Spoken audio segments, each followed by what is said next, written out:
Howdy. Hey, everybody. Hey, Brian. Welcome to Dream Idiots with a quick message about our upcoming episodes for the next 3 weeks, the last 3 weeks of April. Yes, indeed. Life is interfering a little bit, and so we're going to take a little short hiatus here for a short period of time. We'll be back with fresh and clean and shiny new episodes on May 2nd. Brian is going to be busy putting together episodes that have to do with our favorite stories from the world of sports, from the world of science, and our first ever curse word compendium, which will consist of all of the best curse words from our curse word of the week segment. And as we said, as Brian said, life gets in the way, or in my case, death. I will be attending my mother's funeral and taking care of all the things that go along with funeral activities and after someone has passed away. And I do want to thank everyone. We've had a few Bay Area, Brad, and a couple other folks have expressed their condolences to me with the loss of my mom, and I really do appreciate it hearing from you guys. Thank you for that. And thanks for all the stuff you're doing for us. Please keep listening. Got some cool stuff on the horizon here soon. So like and share and subscribe. Shoot us 5 stars if you haven't already. And we're going to be back again in May. That's right. And this is a good chance if you've got a friend who wants to get into podcasts, or specifically if they're the one or two people who haven't listened to podcasts yet, get them on board with us. This is a good way to do it because it's kind of an intro to us with a little bit of everything. So you might want to toss them this little spring gift of these 3 episodes. Toss it their way if you don't mind. So until then, stay dreamy, stay idiotic, and as always, be good to each other. Thanks.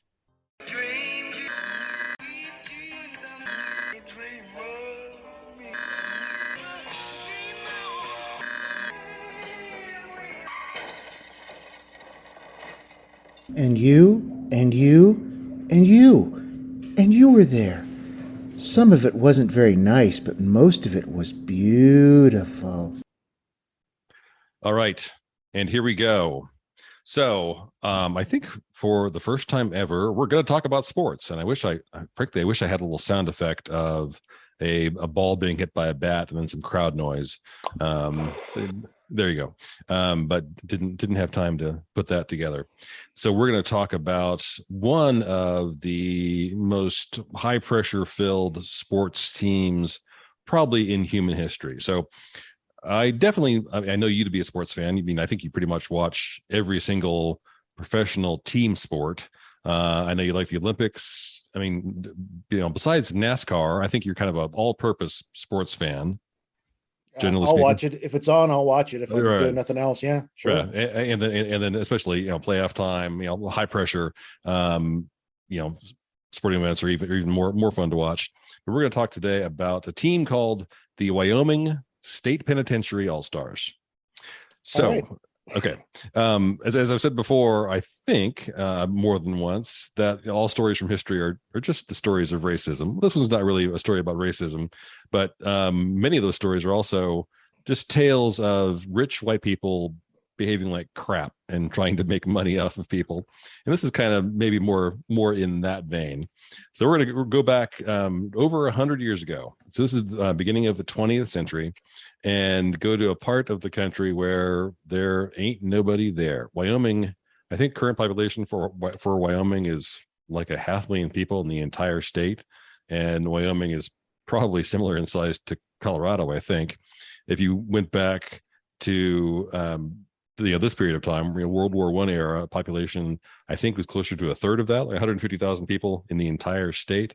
So there's no one there.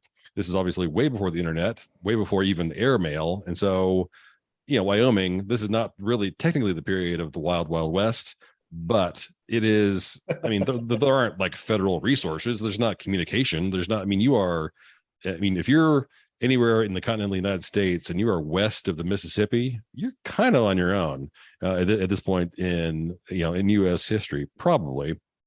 And so law enforcement and prisons and how that whole process was dealt was very regionalized, localized, maybe.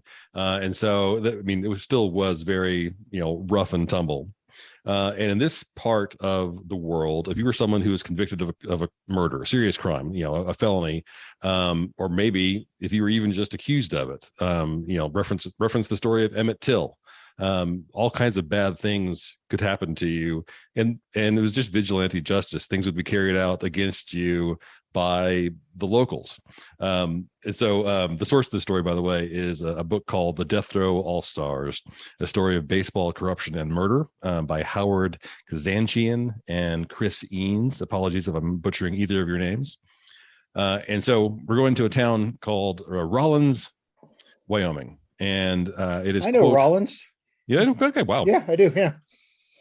So Rollins, Wyoming, quote, the frontier town had long shown its strict old world approach to conquering crime. Desperados caught in the act of robbery, rape, or murder in the town were not only hanged, but sometimes actually skinned, write the authors. Various items were made from the hides of these unfortunate lawbreakers, sold as souvenirs, and used as a warning to other would-be felons. There was a guy a little bit before this story in 1881, a felon, a guy named George Parrott, who killed 2 deputy sheriffs.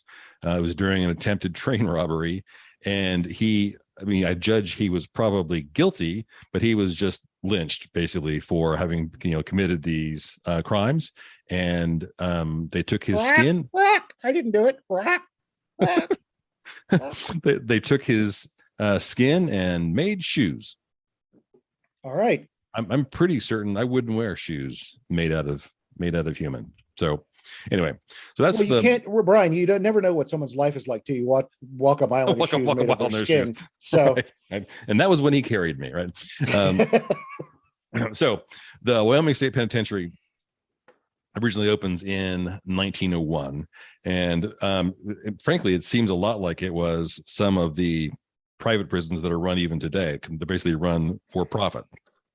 So he's under command of a man named Otto Graham, who used it as a money-making machine. Basically, he was, in 1901, this guy was a millionaire. Somehow he was a broom millionaire. He made his money selling brooms, and he this prison facility was basically his slave labor factory, like the facilities now that make appliances and license plates, and prisoners in Texas and elsewhere are paid whatever it is, 23 cents a day.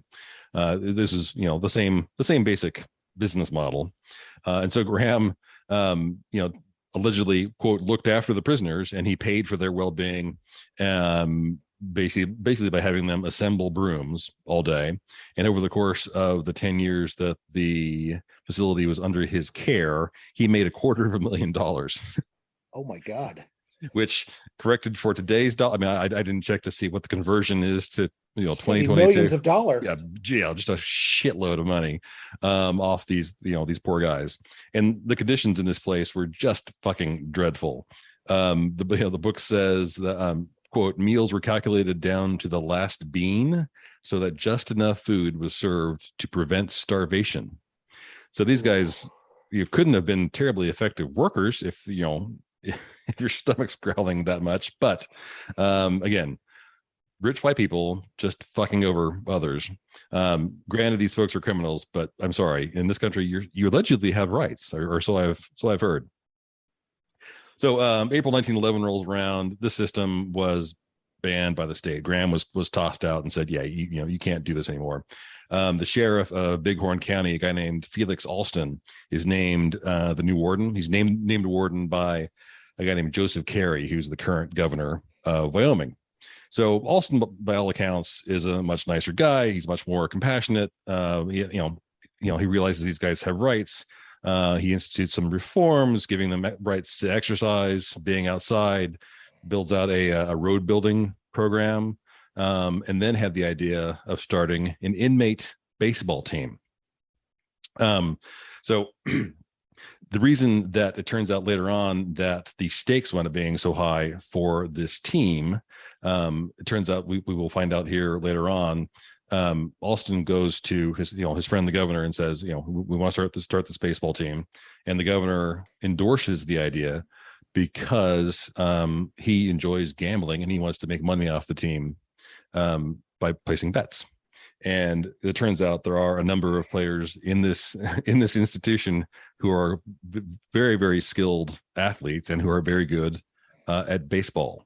So the Wyoming State Penitentiary All-Stars played their first game of baseball on July 18th, 1911. They had a 12-man roster, and on this roster were 3 rapists, a forger, 5 thieves, and 3 murderers. So we're not going to talk about all of the players on this team, but that would just take too long. And okay, so the first game they play on July 18th is against the Wyoming Supply Company Juniors. Baseball, I mean, this is a period of time in American history. You know, baseball is a huge game, wildly popular, and this is a company team, but it's one of the best teams in the area. The All-Stars beat the crap out of them, winning 11-1. Joseph Sang, who's the right fielder and the triple murderer, hit 2 home runs in the game, including a grand slam. And there was just wild interest in this game, and I'm sure it must have been bizarre because all around the field there were armed guards, and when the players came out before the game, they were walked out in arm and leg shackles, unshackled, given their mitts, and then allowed to run out on the field, which is just bizarre. The Washington Post had a title right after this that read "Slayer scores home runs." So friggin' weird. So, I mean, in spite of the fact these guys are criminal, they're good players. They're professional. They carry themselves in an appropriate way, and they're sort of lauded for this. The Carbon County Journal refers to them as the Cons. They're quoted as saying, Joseph Sang, our triple murderer, who was convicted of murder in the first degree and sentenced to death, played a classy game all the way through. He will petition the governor to commute his sentence to life imprisonment sometime this month. So gambling is the motivation here. So one of the other players, I think it's Tommy Sabin, has a family connection to Alston, the warden.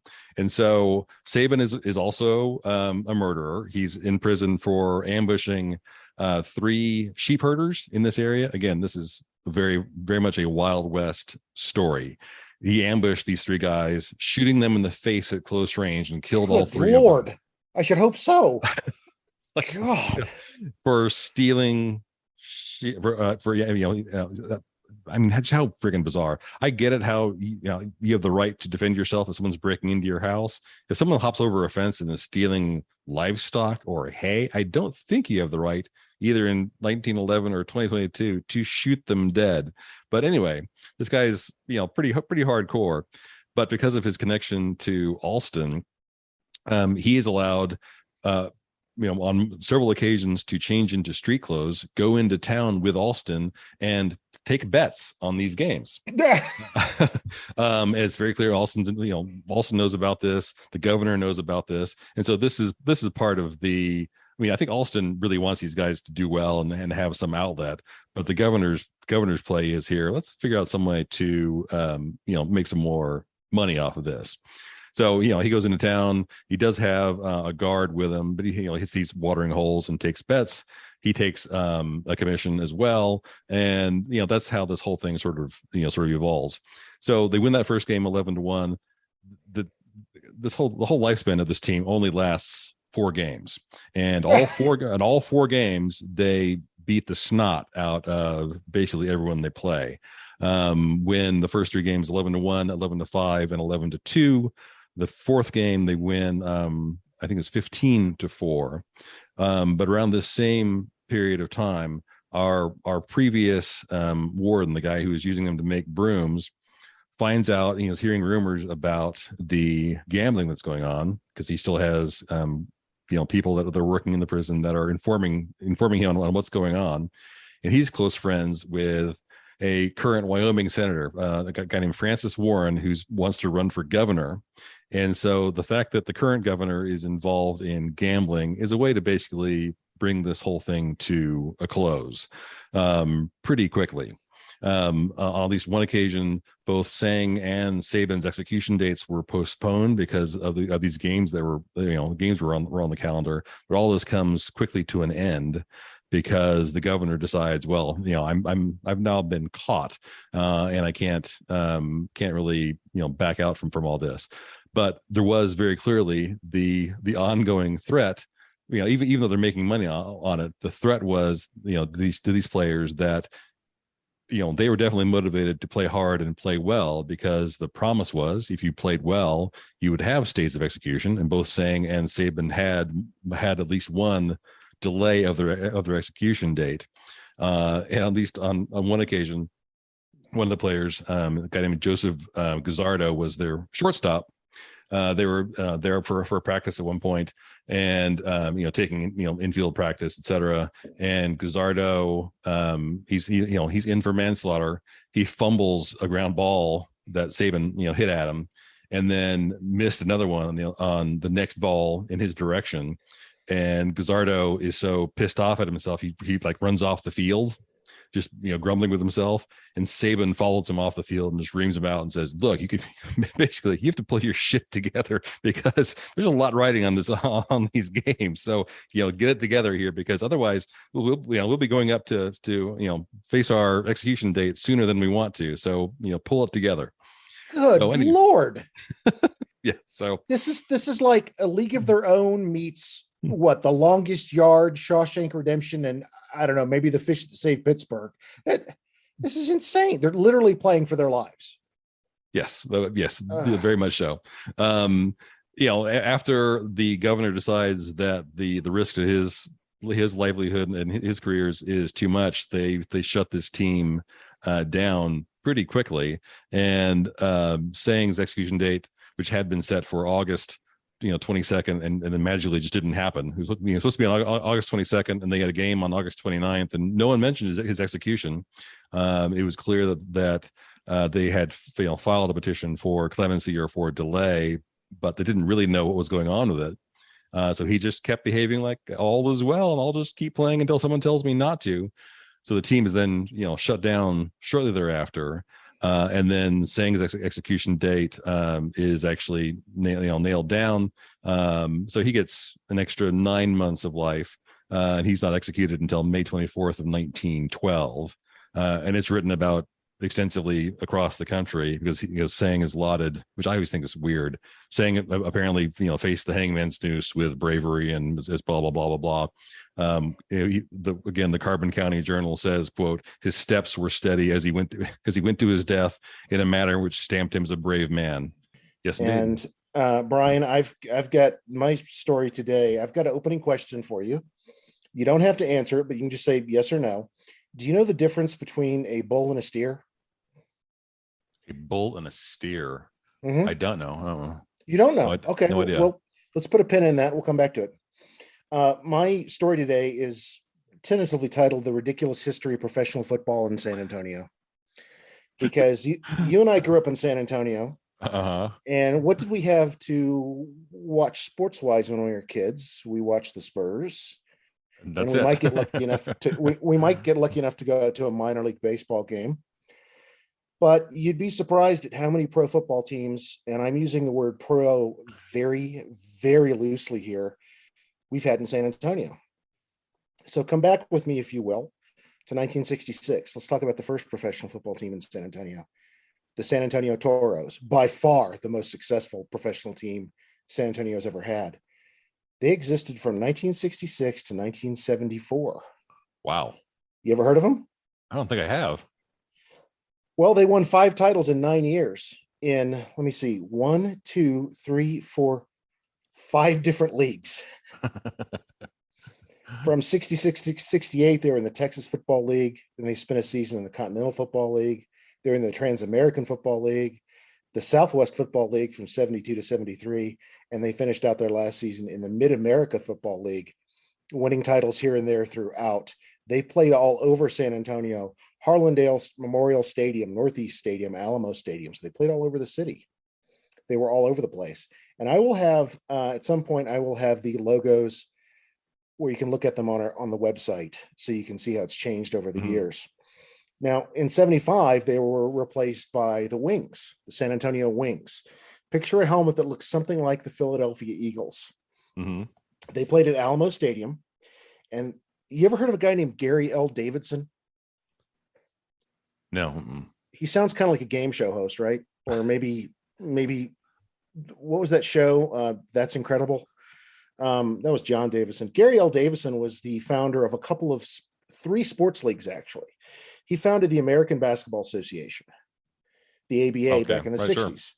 He also founded the World Hockey Association back in the 70s. Now, both of those leagues went on to merge with the bigger leagues. The ABA merged with the NBA. 4 teams went on to become NBA teams, one of which was our San Antonio Spurs. And the World Hockey Association, 4 teams from that went on to merge with the NHL. So he was pretty successful at creating a rival league and then merging it. And the WFL was his attempt to do the same with football. Mm-hmm. Okay. And our team was the San Antonio Wings, lasted 1 season. We were a football list for a year. Have you heard of either of these teams? You haven't heard of the Toros. Have you heard of the Wings before? That does not ring a bell either. No. Okay. Then from 77 to 83, we had the San Antonio Charros, and they changed their name to the Bulls halfway through. Okay. And then I'm not sure where their home field team was. And then from 84 to 85, we had probably the best known professional football team in the spring league, the USFL San Antonio Gunslingers. Mm-hmm. Their home team was, yes, they played at Alamo Stadium. Oh. Now, I'm going to read a little bit from an excellent book, Jeff Pearlman's Football for a Buck. Came out a few years back. Football for a Buck, the crazy rise and crazier demise of the USFL. I don't want to take too much time away from this. Gunslingers lasted only 2 seasons. Here's his descriptions. He's got an entire chapter on the Gunslingers. How? Well, that's the thing. Here you go. Think of your favorite Looney Tunes episode, inject it with a line of cocaine, then stir in some really hideous uniforms, a senile 7-fingered coach, a wackadoo owner, a decrepit stadium, bouncing checks, speeding cars, murderous defensive linemen, and a football. Toss in bad judgment, ego, and clinical insanity, and you have the Gunslingers. I think they're in contention for easily the worst run sports franchise that San Antonio has ever seen, and probably one of the worst ever. I remember hearing some of this stuff when they were around, that it was just really badly run. Mm-hmm. Highly recommend the book. They did not last long. I went to 1 game, I think, and this is the first time I remember that, maybe San Antonio can have a pro football team. They lasted 2 seasons. Then along comes the San Antonio Riders in 1991. Now, I have fond memories of this team because they also played at Alamo Stadium for their first season. They did. They played their first season. That was my first year at Trinity. And so you could just walk across the street, literally to Alamo Stadium from my dorm room, and for like $4, get a seat as a college student and watch the San Antonio Riders, whose uniforms are even more hideous than the Gunslingers. Yeah, brown and gold. Brown, gold, red, white, and blue. There was gray in there somewhere, I think, black. The San Antonio Riders played in the World League of American Football. Their second season, they moved up to Bobcat Stadium up in San Marcos because there was an alcohol consideration, because Alamo Stadium is under the control of one of the school districts, San Antonio School District, I think. Right. This is the league that eventually morphed into NFL Europe. So all the American franchises were closed down, and it became solely NFL Europe by the mid-90s. Riders did not last long. And then comes my favorite, the San Antonio Texans of the Canadian Football League in 1995. They played 1 season. Their home field was the Alamo Dome. Their main colors were burgundy and teal with a splash of gold. Oh. That was fun to watch because I do enjoy Canadian burgundy and wow, that sounds hideous. Yeah, with white helmets. I'm looking at the pennant. I have some of the pennants here above my recording area in my basement, and I'm going to say it works because you can't see it, so it works.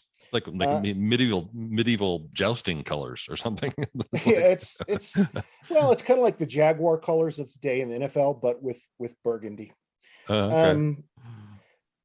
spring football league team called the San Antonio Matadors, which I'm not familiar with because I was completely out of San Antonio by then. They only lasted one season. They were the champs. Then there's two teams called the Warriors and the Titans who play in something called the Big Southern Football League. And apparently they've been around for quite a while. I've never heard of them. I think that's more of a semi-pro team. And the last team that we can really call, I think, professional football as we know it are the San Antonio Commanders.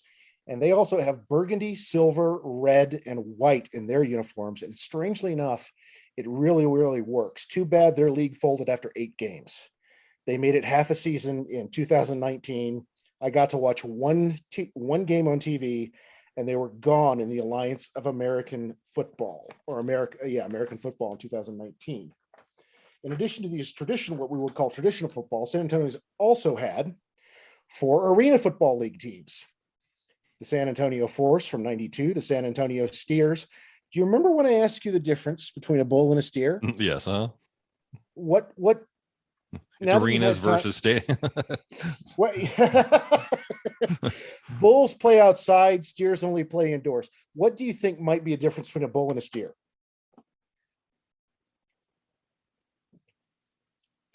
What might a bull have that a steer does not? Well, I mean, I know there's like bull semen. I know is a huge business. The whole, mating, that whole industry. I would assume it's related to the steerage and the fathering of more whatever, When you don't studying. want a bull to be a bull anymore, what do you do? Oh, okay. You castrate it, right? And then it becomes a steer. Oh, okay. Gotcha. So my question is, if you want to have a big, fearsome mascot, why would you name your team the Steers? Anyway, the San Antonio Force, the San Antonio Steers, the San Antonio Talons. And those were all in 92, 2007, 2000. The San Antonio Talons lasted 3 whole seasons. Pretty impressive. And then in 2021 and 2022, we've got the San Antonio Gunslingers. Red, white, and blue are their colors. They play in the good old Joe and Harry Freeman Coliseum. We've also had 3, maybe 4 women's professional football teams. The San Antonio Flames, who played in the mid-'70s in the National Women's Football League. The San Antonio Estrella, who played in the Women's Arena Football League. The San Antonio, this might be my favorite name, the Regulators in the Independent Women Football League.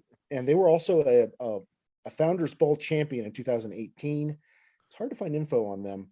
And then there's another one that may or may not be a team called the Texas Legacy. So that's a grand total of like almost 20 teams that are pro or semi-pro that have played in San Antonio. So my question is, San Antonio is a reasonably sized city. It's pretty big. Why can't we support, or why can't San Antonio, since I don't live there and you don't currently live there, why can't it support professional football? Why do you think it has never worked or never caught on? Well, I think the arguments against it typically have been that you do have a population there that are certainly football fans, but average, income there is lower, education levels there. I mean, you have a ton of folks there that are wage earners, and I mean, Dallas Cowboy tickets or Texans tickets are expensive as hell. I mean, the money behind it just, I judge, hasn't really ever made sense, because there are not as many folks in Bexar County with that kind of disposable income. Because take 2 people or a family of 4 to an NFL game with food and tickets. How much is that going to cost you? $500 at a minimum? Yep. Robert Rivard in SanAntonioReport.org wrote an article from all the way back in 2014 called 5 Reasons Why San Antonio Will Never Get the Raiders. Because San Antonio has been constantly in the courting for the Oakland Raiders the Raiders, the Oakland / LA / Las Vegas Raiders. And back in 2014, he came up with five arguments. 1, no NFL quality stadium. The Alamo Dome, once upon a time, may have been that. Right. That was 30 something years ago. Sure. Right. It's a great place to hold a bowl game. It's a great place to watch a football game. But in terms of what people expect from an NFL quality stadium, I'd have to agree with that. The corporate base isn't big enough, which is the second reason. I don't know how much that's changed since 2014. what kind of big corporations are in San Antonio is important, so they can support it with mainly with the big box suites and so forth for Right, sure. Yeah. companies. Number 3 is Jerry Jones. Right. As to why San Antonio will never get the Raiders. Jerry Jones has said he would vote for San Antonio getting an NFL franchise. Well, that's a lie. I'm not sure we should trust him. Right. Number 4, the Spurs are good enough for San Antonio.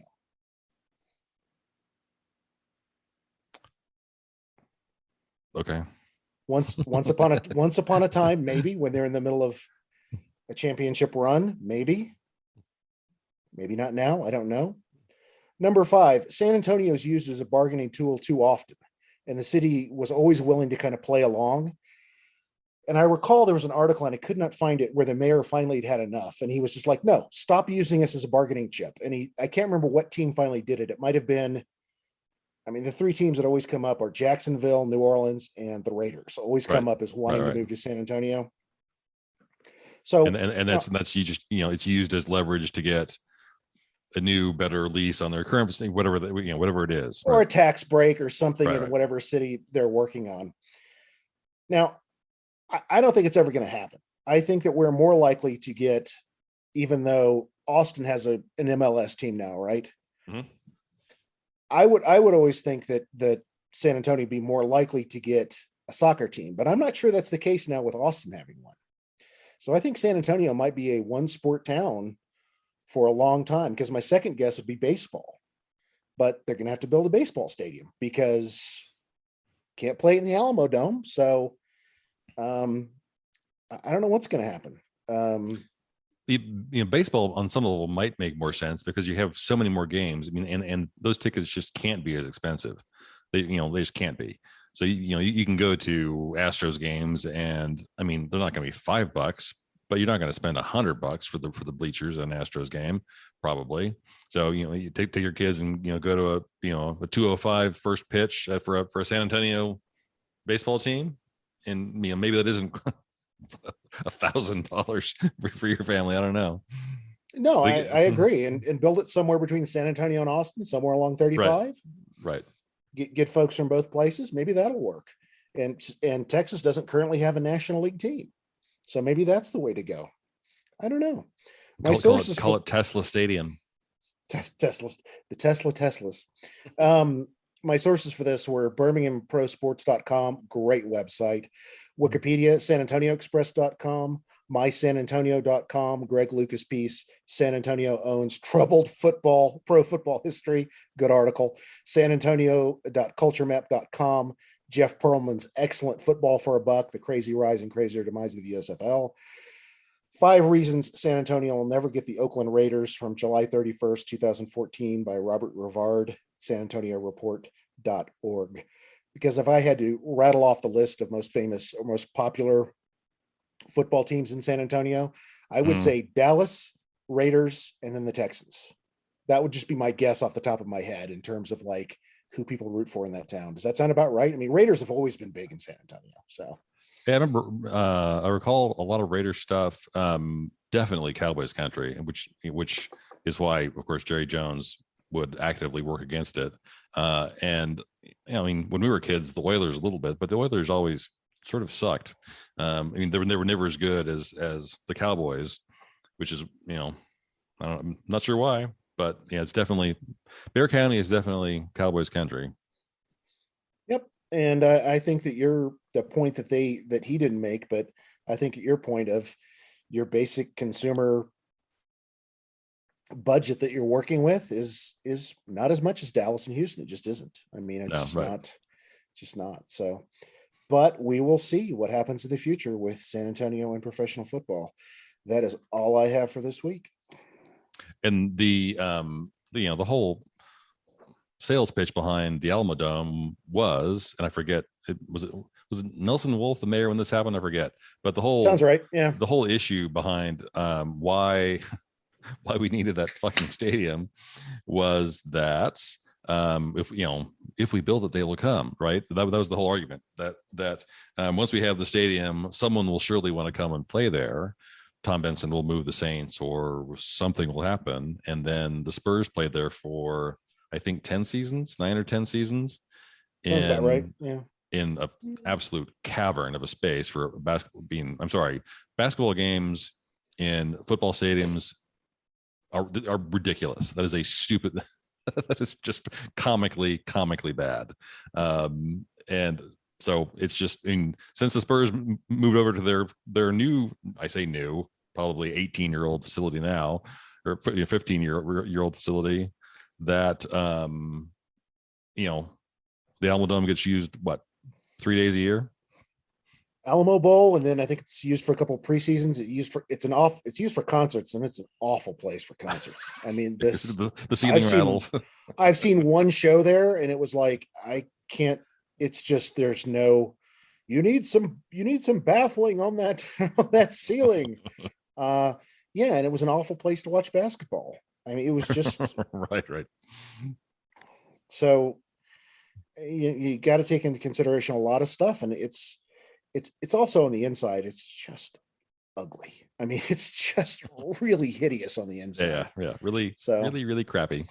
The only other recollection I had of various names from way back when, I forget if this name came up when they were talking about names. This may have been when, I forget, this was the writers' period of time, or the USFL gunslingers consideration. Someone had mocked up a logo. For those of you that don't know, San Antonio sits in the middle of Bexar County. Bear is spelled Bexar. I have no idea what the derivation of that word is, but if you're not from there, you look at Bexar and you have no idea You're right. how to say it. But someone came up with the idea that the team be called the San Antonio Bears and have it be a grizzly bear for the logo, which makes no fucking sense considering we don't have bears in Central Texas. But also, the entire country is going to say Bexars. Yeah, the Bexars. Yeah. That's a terrible idea. So it's a good thing they didn't do that. Yeah, because it's from Behar, right? I mean, it's the way you're actually supposed to say it is Behar. So yeah, but right? And I forget if that's someone's name, or I forget what. Yes, I think you're right. I forget what the origin though is. Yeah. Yep. The Behar, and you could have the mascot be Behar the bear. I mean, it's yeah. No one would get it. No one would get it. So I want to start this off by giving special thanks to a Lyft driver I had a while back, whose name is Brian, but he spells it the regular, normal way, not your way. Right. So his mother doesn't love him. I know. That's fine. So Brian related this story to me. This not our Brian, but I was telling him about our Brian's Wyoming baseball story from episode 33, the Wyoming Penitentiary All-Stars. Mm-hmm. And Brian, the Lyft driver, attended the University of Wyoming, where he played football for the Cowboys in the mid-'70s. University of Wyoming Cowboys. Wow. And so I want to tell you the story of the Wyoming Black 14. Have you heard this story? No. Okay. So the Wyoming Cowboys were riding a high tide of 3 straight Western Athletic Conference championships and started the 1969 season off 6-0. Pretty good. They were ranked 16th in the nation, and they led the entire nation in rushing yards. So that's not bad. That's great. Game 4 of that 6-game winning span was a home contest against the Brigham Young University Cougars. Okay, from okay. Sure. Good old BYU. Now, the Black Student Alliance at the University of Wyoming called for a protest against the racial policies of the Church of Jesus Christ of Latter-day Saints, and I'll get to that in a moment. The chancellor of the BSA, the Black Student Alliance, was a doctoral math student named Willie Black, and he wrote a letter to the University of Wyoming president and the athletic director explaining the group's plan to demonstrate at the BYU game. He wrote, quote, "Our humanity demands that all people of goodwill, whatever their color, athletes included, protest this policy." He also called for the university and the Western Athletic Conference, I'll refer to that as the WAC from here on out, to stop using, quote, "student monies and university facilities to play host to BYU." Because, he argued, to do otherwise would, quote, "in part, sanction those inhuman and racist policies." So 14 Black players on the Wyoming football team approached the head coach, Lloyd Eaton, before that October 18th game, and they wanted to discuss this issue with him. The players asked if they could wear black armbands in order to protest basically two things. One was their treatment by BYU fans in the previous season's game played in Provo, Utah. Okay, so they were yelled at, racial epithets were flying freely, as you might imagine. Now, what I've got to say is, from my standpoint, okay, having lived in Utah for 6 years, Utah sports culture in the 90s, so I can't imagine what it was like in the 70s, was awful.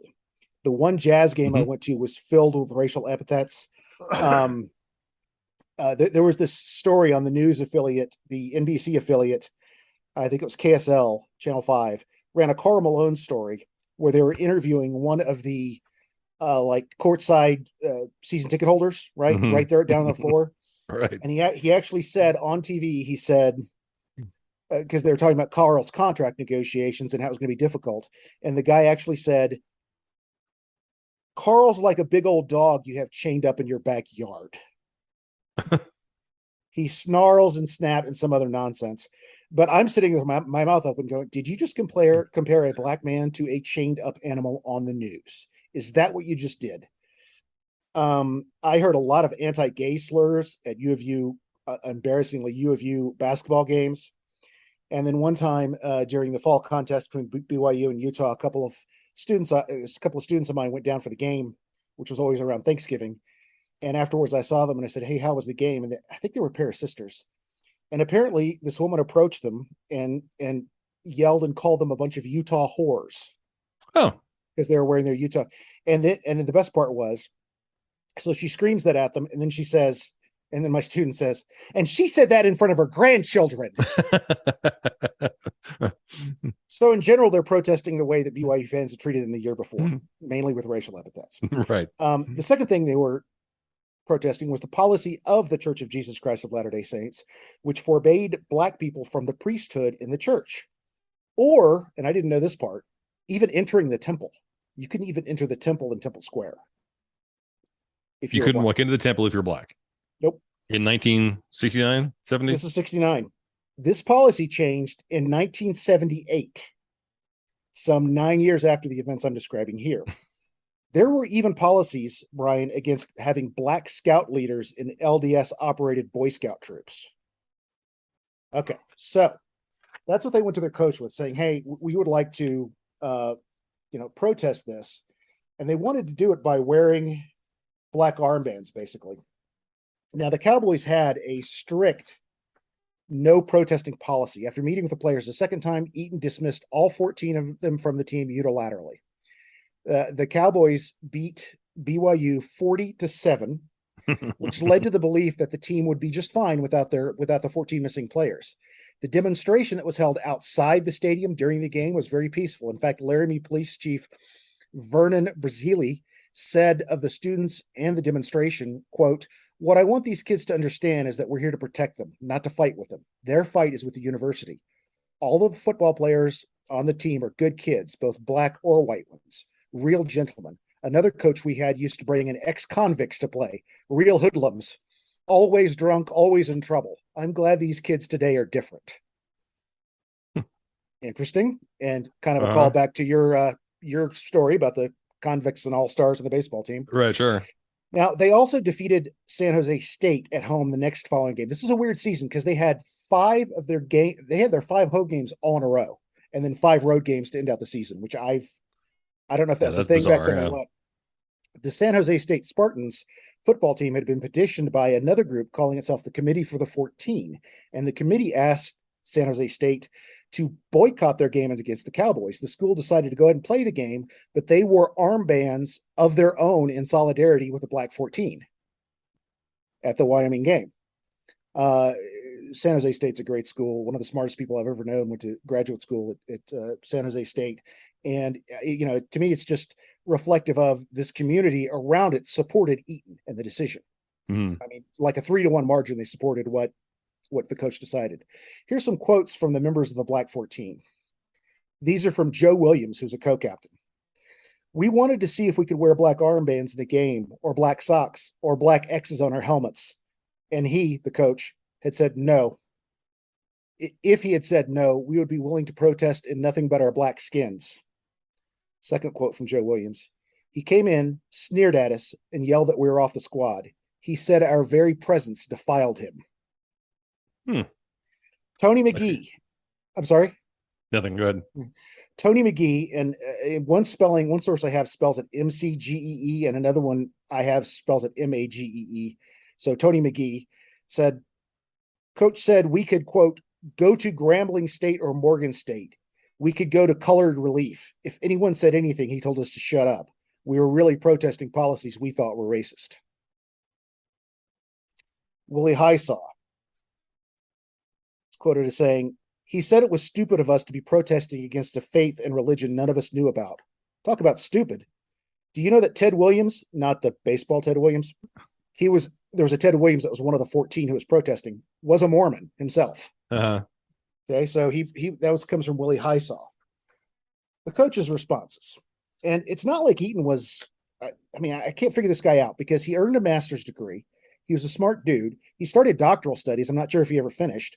He was in his 8th year as Wyoming's head coach. So I don't, if this is generational stubbornness or what.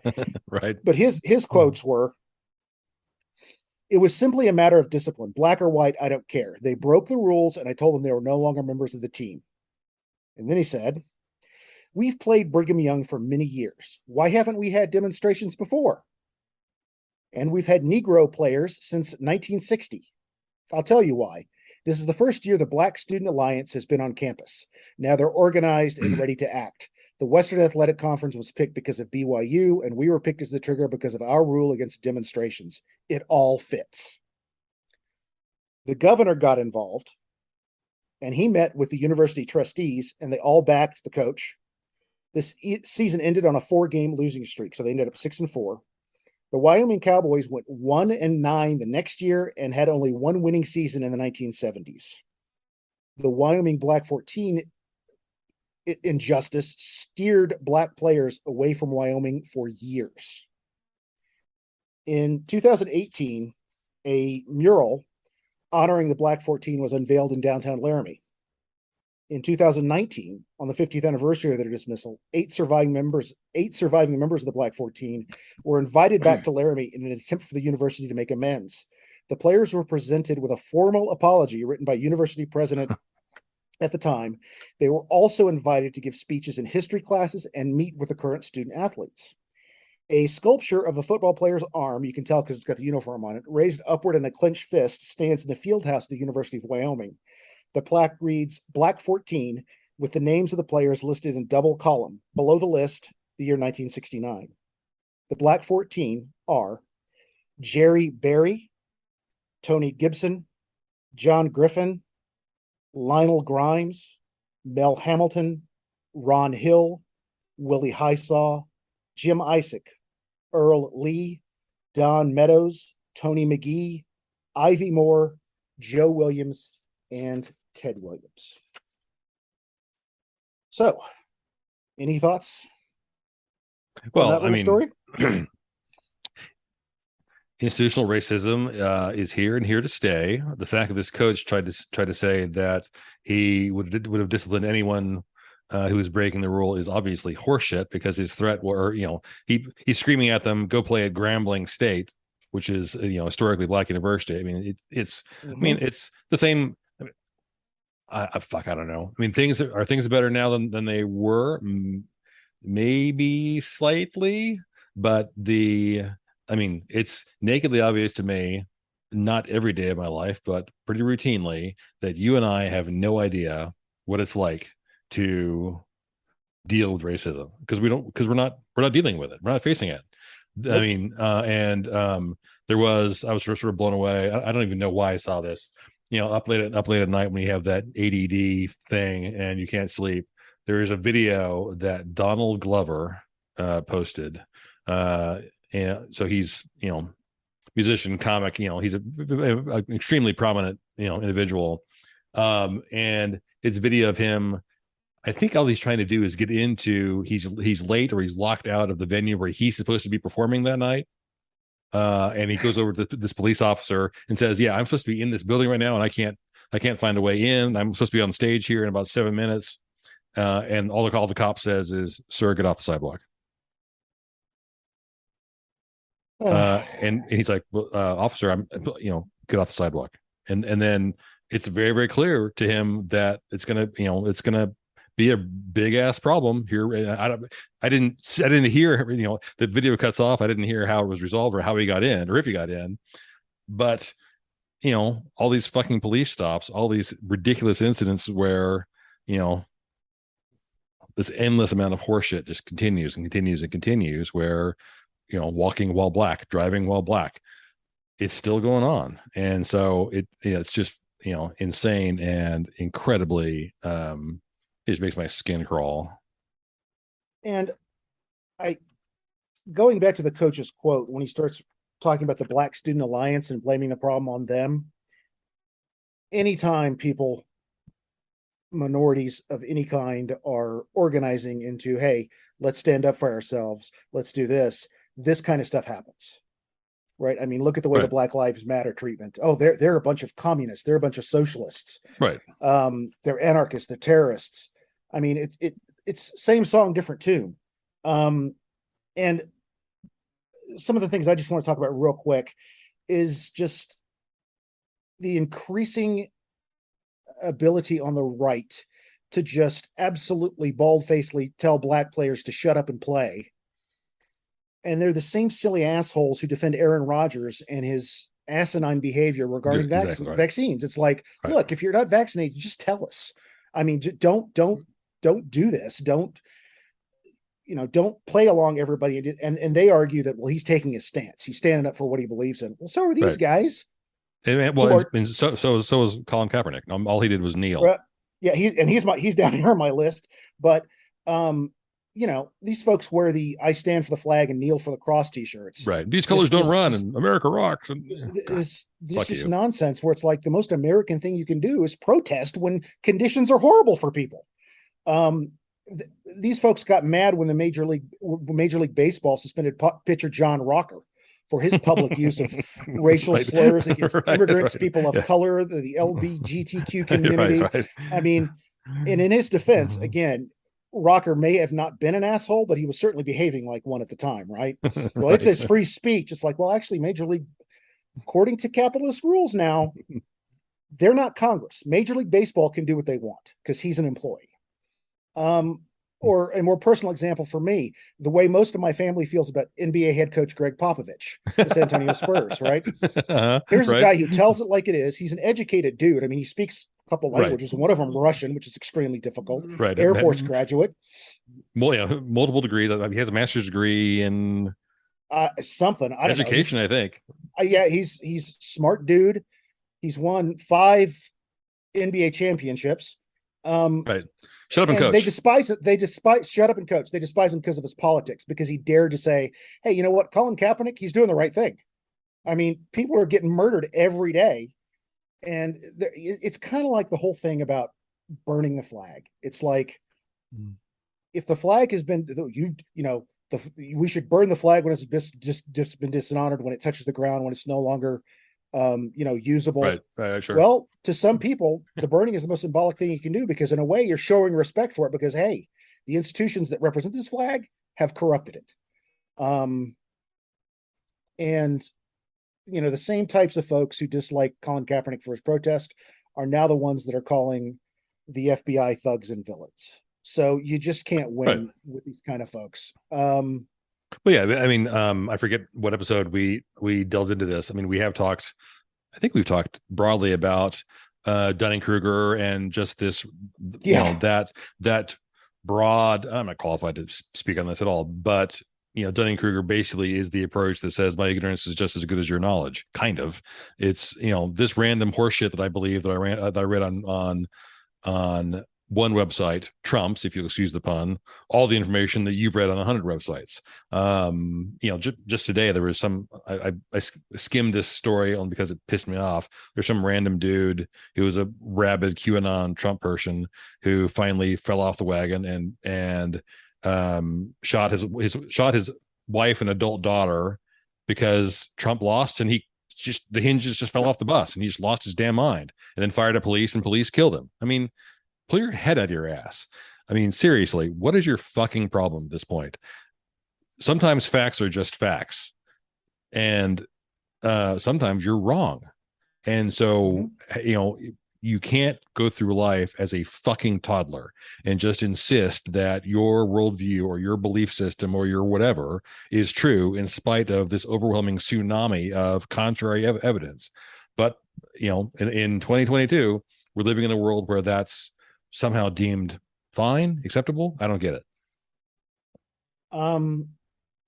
As a coda, here's a little something that will probably wrap this up. Maybe not as nicely and neatly as I would like to, but I'd like to return to the day of the demonstration of October 16th, 1969. The police chief that I quoted earlier, Vernon Brazili, he saw a young black woman holding a sign which read the following words: "Something is happening here, but you don't understand what it is, do you?" And someone standing next to the chief said, "I guess that sign says it all." And Brazili's response was, "Yeah, I guess so."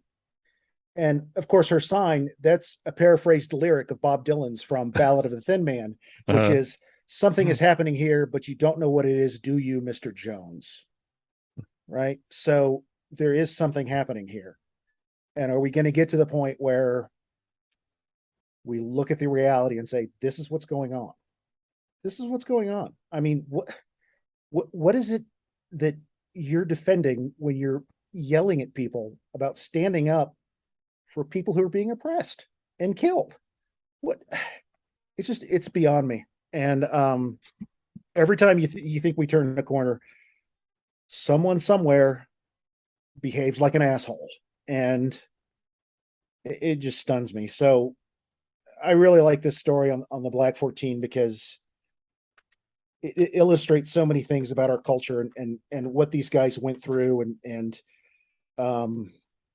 only 3 of them returned to play the next year. 3 freshmen returned to play. Oh, wow. And the rest of them went elsewhere. So that is the story of the Wyoming Black 14 of 1969.